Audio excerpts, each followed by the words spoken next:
Hello friends, আমি সুস্মিতা। তোমরা সবাই কেমন আছো? আশা করি ভালো আছো। আজকে তোমাদের সাথে শেয়ার করব বেলের শরবত। বেলের শরবত অবশ্য তোমরা সবাই খেয়েছো এবং বানাতেও জানো। কে কেমনভাবে বানাও সেটা তো আমি জানি না, কিন্তু আমি কীভাবে বানাই সেটাই তোমাদের সাথে আজকে শেয়ার করলাম। প্রথমেই একটা গাছ পাকা বেল নিয়ে নিয়েছি, তারপরে বেলটাকে ভেঙে ভিতরের কিন্তু শাঁসটা আমি একটা জায়গায় নিয়ে নিয়েছি। তারপরে তার উপরে জল দিয়ে ভালো করে হাত দিয়ে ম্যাশ করে নিয়েছি।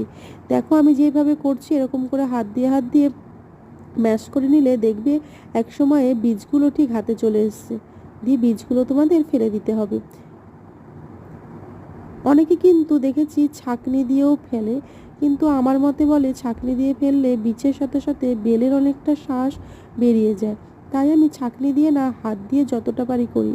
আর বেলের শাঁসটা চলে গেলে অতটা খেতে ভালো লাগে না, একটা জল জল হয়, কিন্তু এইটা খেতে বেশ ভালোই লাগে।